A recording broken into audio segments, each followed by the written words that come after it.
Good evening. It's good to see everyone here this evening, and I'm very glad to be back with you. Always thankful for the invitation that we receive, and always grateful for the reception that my family and I have when we come and visit. Always thankful to come and worship with the brethren here, and again, that's what we're here to do this evening as we've engaged in worship and worship our God. And hopefully our worship is done in spirit and in truth and pleasing to our God this evening. If you would have your Bibles and turn to Psalm 47, we'll start there. Psalm 47, we'll begin there in just a moment. I'm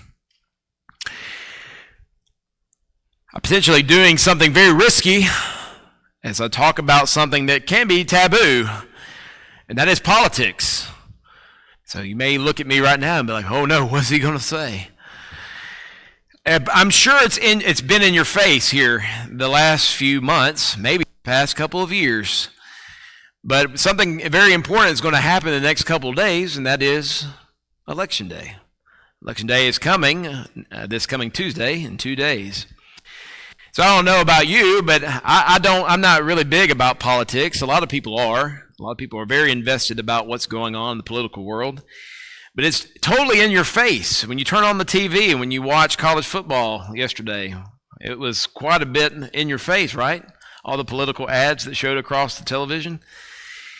When you look at social media, it's all in your face about, well, this candidate this and this candidate that. Well, this candidate is not doing this for you or is doing this for me. But tonight, I hope to make this controversial subject a little less controversial, because the thought and the aim for tonight's lesson is for some reminders. And what I have titled this lesson is The Christian's Reminders for Election Day.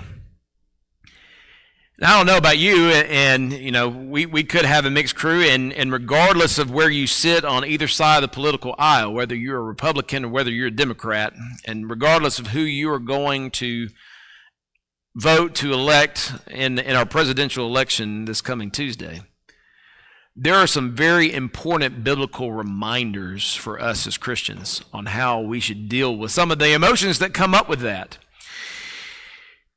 And the first point I want to point out is this, is that regardless of the candidates and regardless of the party affiliations that participate and that are going to win this coming Tuesday, regardless of what happens, we must remember this first thing, that Christ still reigns and God is in control.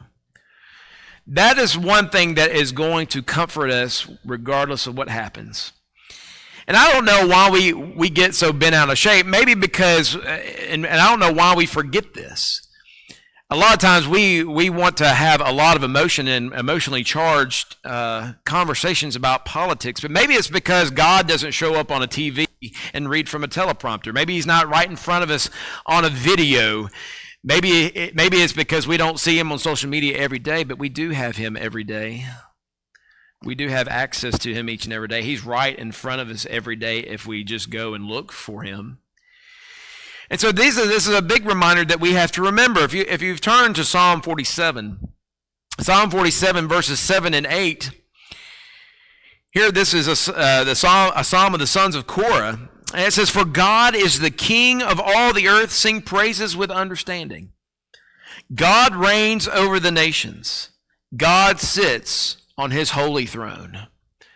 We have to first remember, and we probably spend most time on this reminder this evening, of who God is, that he is the creator of all, that he is in control. And that is something that is not lost from some election of a country, that God is still on his throne and God is in control. You look at Psalm 93. The entirety of Psalm 93 talks about this, about God being in control and being eternally reigning. Psalm 93 says, "The Lord reigns, he is clothed with majesty. The Lord is clothed, he has girded himself with strength. Surely the world is established so that it cannot be moved. Your throne is established of old. You are from everlasting. The floods have lifted up, O Lord. The floods have lifted up their voice. The floods lift up their waves. The Lord on high is mightier than the noise of many waters, than the mighty waves of the sea. Your testimonies are very sure. Holiness adorns your house, O Lord, forever. Notice that the way that the psalm concludes is a reminder to us that this was not just a one-time thing, and we don't lose sight of that the Lord is going to reign forever. He has reigned from the very beginning, and he is reigning up until now. He will continue to. He's our creator. He makes all the calls. And so turn to Isaiah 52. Isaiah 52. Again, a reminder that had to be made to those who were in captivity. And this is going to be a continuous thought and context that we come back to, because we have to remember where we are. And you have to remember where a lot of the context of the things that were written for us. You have to remember that a lot of times that the people of God were under precarious leaderships in their times.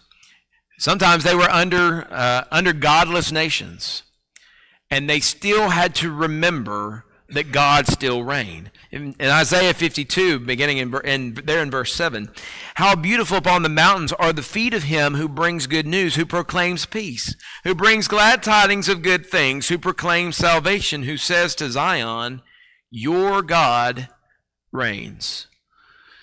And so whether we find ourselves in a government that is one that we appreciate, or one that does not align with Christian values at all, we must remember that regardless of the nation in which we are under, that God still reigns.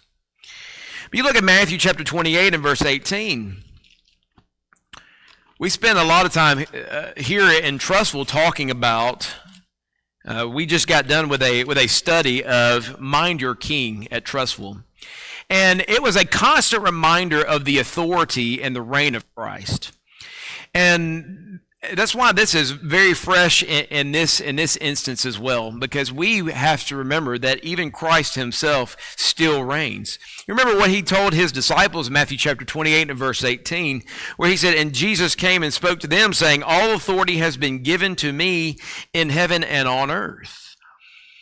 And so if we continuously remind ourselves that Christ is still reigning, this is not just at this one time when his disciples gathered together. No, this is a continuous type of reign where Christ is still reigning here at this point.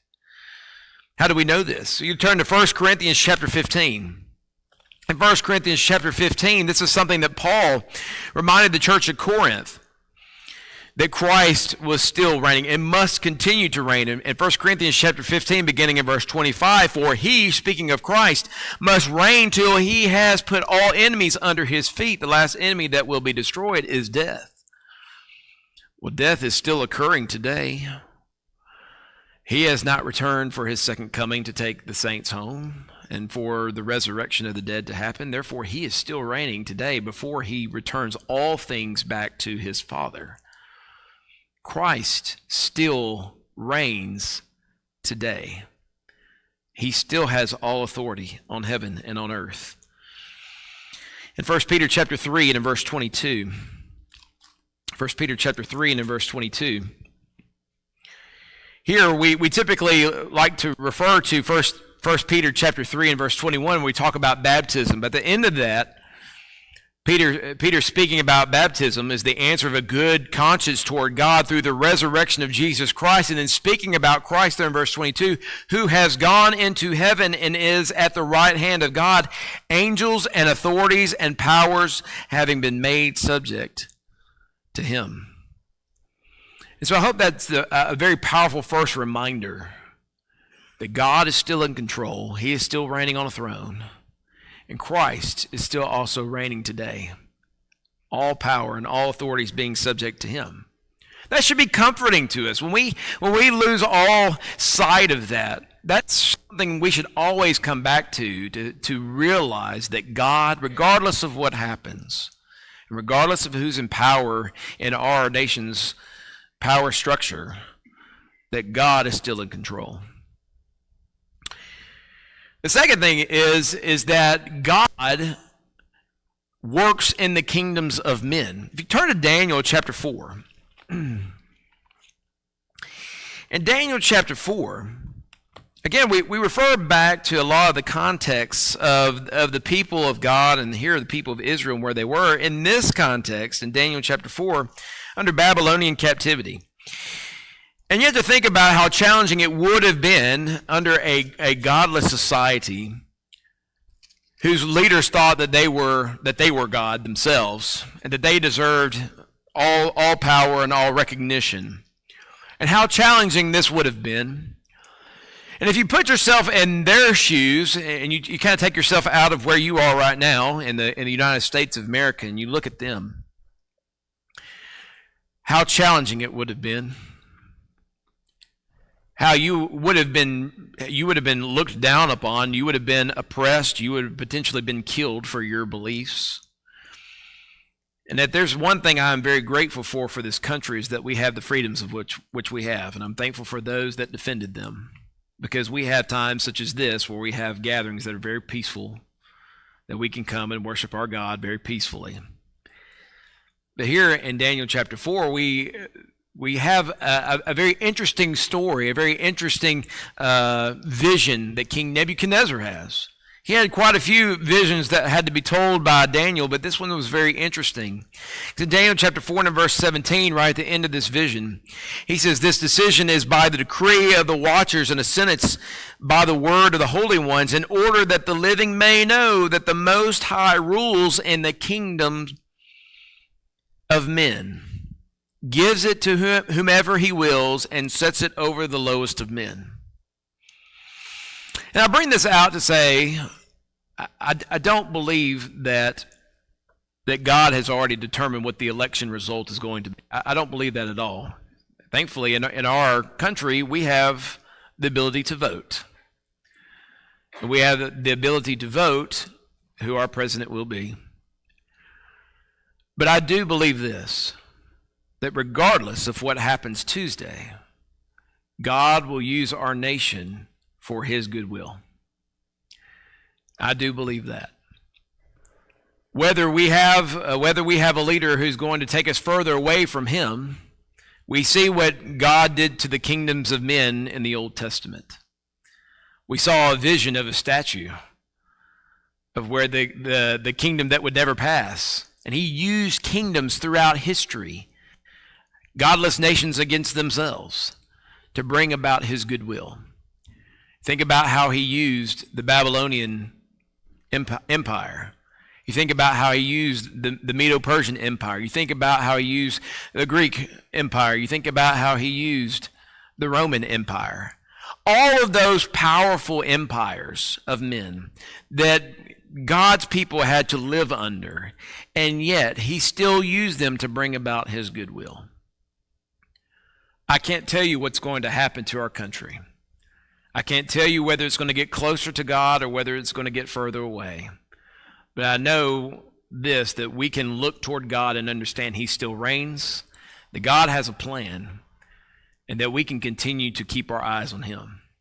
That's what I do now.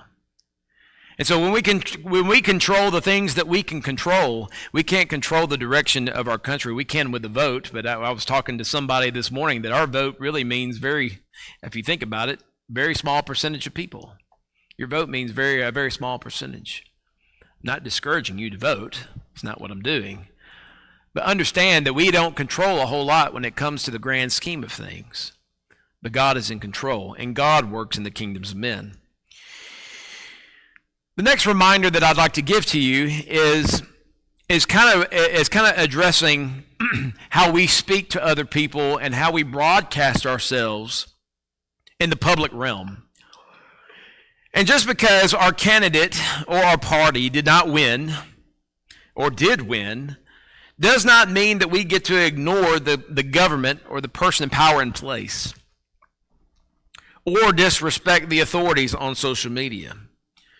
The third reminder that the scriptures remind us is that we must honor the king. And sometimes this can be very difficult. I think about all the disparaging things that were said about our current sitting president and his age. And I think about all the mudslinging that happens in the political realm across TV and across social media today.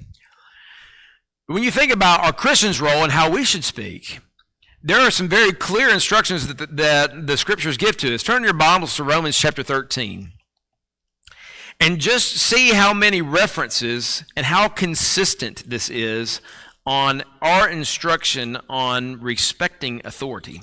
In Romans chapter 13, beginning in verse 1, here Paul writes and says, let every soul be subject to the governing authorities.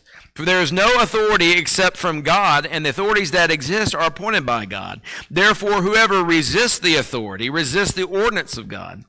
And those who resist will bring judgment on themselves. For rulers are not a terror to good works, but to evil. Do you want to be unafraid of the authority? Do what is good, and you will have praise from the same. For he is God's minister to you for good. But if you do evil, be afraid, for he does not bear the sword in vain. For he is God's minister, an avenger to execute wrath on him who practices evil. Therefore you must be subject, not only because of wrath, but also for conscience sake. For because of this you also pay taxes, for they are God's ministers, attending continually to this very thing. Render therefore to all their due, taxes to whom taxes are due, customs to whom customs, fear to whom fear, honor to whom honor. You think about how consistent this was to what Jesus taught. You remember what Jesus taught and what he taught those that questioned him? Remember they brought to him a denarii and said, whose description is this? And Jesus asked them, whose description is this? And they answered him, Caesar. They wanted to trap him in his words. And Jesus taught, render to Caesar unto Caesar, and to God, render to God what is God's. Remember when Jesus taught that? And we think about that, and Jesus was telling the disciples himself was to honor the king. You know, even again, think about the context in which Paul was living here. Again, the Roman government, the very government that was going to put him to death. And again, he wrote to Timothy in 1 Timothy chapter 2 and verses 1 and 2. 1 Timothy chapter 2 and verses 1 and 2. He wrote to Timothy and said, therefore I exhort first of all that supplications, prayers, intercessions, and giving of thanks be made for all men, for kings and all who are in authority, that we may lead a quiet and peaceable life in all godliness and reverence. And so we shouldn't stoop to the point to mudsling on social media. No, what we should do is that we should pray for them. And he even gave a purpose, that we may lead a quiet and peaceable life in all godliness and reverence. Here, we have the pattern in how we should treat our authority, and that we should pray for them. Turn to Titus, in Titus 3, in verses 1 and 2. Again, the message is very consistent. Titus 3, verses 1 and 2, he told Titus, he said, remind them to be subject to rulers and authorities, to obey, to be ready for every good work, to speak evil of no one, to be peaceable, gentle, showing all humility to all men. And so again, very consistent on respecting the authority and how to speak with them and to them and about them. But Peter also says something very consistent as well in 1 Peter chapter 2, beginning in verse 13, but he gives a very important reason at the very end. 1 Peter chapter 2, beginning in verse 13. He says, therefore submit yourselves to every ordinance of man for the Lord's sake, whether to the king as supreme, or to governors as to those who are sent by him for the punishment of evildoers and for the praise of those who do good. For this is the will of God, that by doing good you may put to silence the ignorance of foolish men. As free, yet not using liberty as a cloak for vice, but as bondservants of God. Honor all people, love the brotherhood, fear God, honor the king. And so what Peter, I highlight the piece right there at the end of verse 15. That by doing good you may put to silence the ignorance of foolish men. I tell you what, Even if you say something a little bit sideways about the opposite party, there are foolish men that will grab onto that and that will twist your words and would cause you to be something that you're not. And so by doing good and respecting the authorities and always speaking well about our authorities that are in place, we disarm them in putting silence to the ignorance of foolish men. It's also a perfect segue to our fourth reminder that even if we stoop to the level to talk evil about the authorities who we are subject to, how do we expect to talk to people about the gospel that are not affiliated with the political party that we like to associate with, and when we speak bad about them? Because all we've done is that we have lost our spiritual influence. That's the fourth reminder. And that if we do that, if we blast it all over social media, and then you have the opportunity to speak the gospel to someone, and they have seen your post and how you have bad-mouthed somebody else, all you've done is stripped your own power of your influence. Jesus talks about how important the influence is in Matthew chapter 5. You remember the Sermon on the Mount and how he spoke about influence. In Matthew chapter 5, beginning in verse 13, Jesus said, "You are the salt of the earth, but if the salt loses its flavor, how shall it be seasoned? It is then good for nothing but to be thrown out and trampled underfoot by men. You are the light of the world. A city that is set on a hill cannot be hidden. Nor do they light a lamp and put it under a basket, but on a lampstand, and it gives light to all who are in the house. Let your light so shine before men that they may see your good works and glorify your Father in heaven." Here Jesus says, don't lose your power of influence. It's one of the most powerful things that you have. The way that he talks about the two things, salt and light, how important those two things are. But I tell you what, you go out there and make a disparaging comment on social media, no one's ever going to want to listen to you. You're going to lose that influence. Again, Matthew chapter 5, verse 13, your salt has lost its flavor and it is good for nothing. And you've ruined it. And so we must be very mindful of that fact that we do not want to lose our power of influence when it comes to potentially teaching the gospel to others and to others who may not necessarily agree with us politically. The last point and last reminder is this. We have all four of these, that we have to remember that Christ still reigns. And we have to remember that God is working in the kingdoms of men. That we must honor the king regardless of who is elected for our president on Tuesday. That we cannot lose our spiritual influence, but the reminder is this. We may try to reason within ourselves that our political candidates indeed affect our way and quality of life. And maybe they do. There's been a lot of talk about prices. Grocery prices have gone up, and I can't afford groceries as much. Tied directly to the political opponents. Gas prices could go up. Tariffs are going to increase, and my way of life is going to be affected. And I'm here to tell you that may be the case. Your way of life could be affected. The way you live your life may change. The potential is there. I'm going to tell you something that you may not like. You're going to have to deal with it. And you have to deal with it because as Christians, our focus should not be a part of physical things. The last reminder is that this world is not our home. We sing a song about that all the time, do we not? This world is not my home. I'm just a passing through. And in the next line of that song, it says, my treasures are laid up somewhere beyond the blue. Do we really mean what we sing when we say that? You have to really think about how closely we grasp onto the things of this life, how we tie up our livelihood and our lives on whoever's in office, and we get so bent out of shape about that.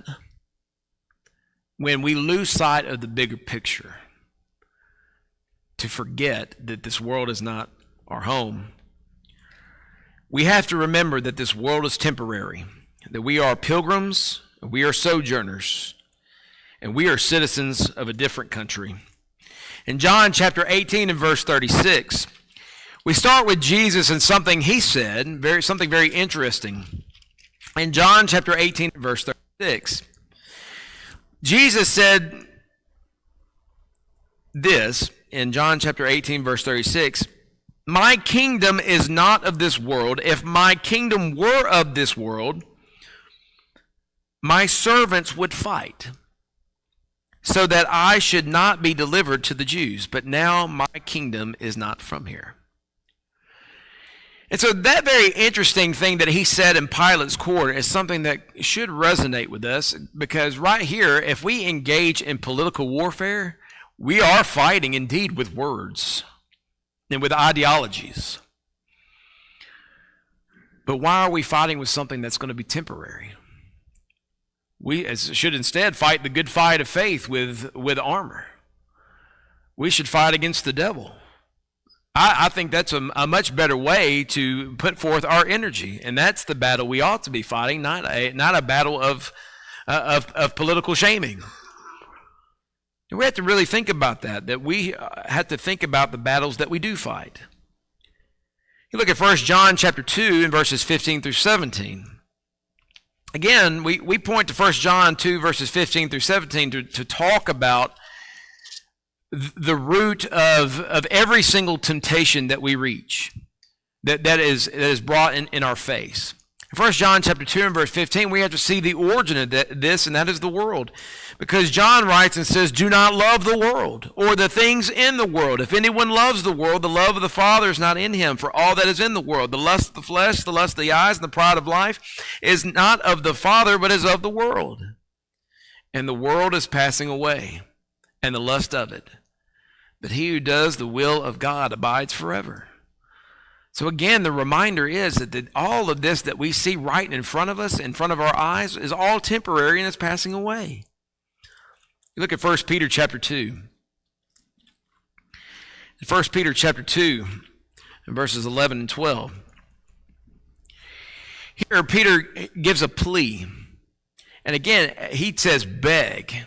I'm reading from New King James Version. 1 Peter chapter 2, beginning in verse 11. "Beloved, I beg you, as sojourners and pilgrims, abstain from fleshly lusts which war against the soul, having your conduct honorable among the Gentiles, that when they speak evil against you as evildoers, they may, by your good works which they observe, glorify God in the day of visitation." What does that sound like? It sounds like the rest of the reminders that we have just talked about, has it not? That when we have the right mentality, when we honor the King, and when our speech is seasoned with salt, and when we know how to answer each one, when we, in humility, talk with other people about what's going on in the world, but most importantly, spiritual matters. Have we not embodied all 5 of these reminders? That Christ still reigns, that God is in control and works in the kingdoms of men, that we should honor and respect authority and the king that is at hand, that we are mindful of our influence. It's exactly what he said there in verse 12. "Having your conduct honorable among the Gentiles, that when they speak against you as evildoers, they may, by your good works which they observe, glorify God." And again, it's not about us. And anything that we do, it's never, ever, ever about us. It's all about glorifying God. So I'll leave you with this in Hebrews chapter 11. Hebrews chapter 11. As we think about these reminders and we think about these lessons and we think about the span of eternity, we think of Hebrews chapter 11. In Hebrews chapter 11, I'm only going to read verses 13 through 16, but if you think about the entire context of Hebrews chapter 11, you get a full picture of faith. And really what I hope that this election season is and could be is a faith-building exercise for you. Because if you do find yourself and find that things that are happening in this world cause stress, that you remember these reminders and that it is a faith-building exercise. Hebrews chapter 11, there in verse 1, the Hebrew writer defines what faith is for us. Now, faith is the substance of things hoped for, the evidence of things not seen. We understand in Hebrews chapter 11, it is impossible to please God if we don't have faith. And then it goes on to show example after example of people in the Bible who had faith, men and women who had strong faith, and by their actions, how they embodied and showed their faith. Hebrews chapter 11, beginning in verse 13. All these characters, they all died in faith, not having received the promises, but having seen them afar off, were assured of them, embraced them, and confessed that they were strangers and pilgrims on the earth. For those who say such things declare plainly that they seek a homeland. And truly, if they had called to mind that country from which they had come out, they would have had an opportunity to return. But now they desire a better, that is, a heavenly country. Therefore, God is not ashamed to be called their God, for he has prepared a city for them. I hope that we can count ourselves in the number of the faithful that desire a heavenly country. I'll look forward to that country one day. And I hope to see you there too. We are all citizens of that country if you have been found in God. How are you found in God? Well, you must believe that Jesus Christ is still reigning. You must believe that he is the Son of God and that he came to die for you and he died for me, that he was resurrected on the third day, and that he is reigning at the right hand of God. And by that, confessing that he is so before men, being baptized for the remission of sins, and being added to the church. What a beautiful story of redemption, and that a perfect reminder of whom we serve on a day-to-day basis, and that is Christ. And when we realize that, and when we fully embrace that, and fully embrace that we serve Christ, life becomes a little easier each day with the problems that we have each and every day, because we understand that all of this is temporary and that we have access to that heavenly country that we've been promised of, and God always keeps his promises. You may be here tonight and you are troubled about many things. You need prayers or encouragement of the saints here tonight. If any be your case tonight, if you need to respond to the gospel, if you would please come as we stand and as we sing.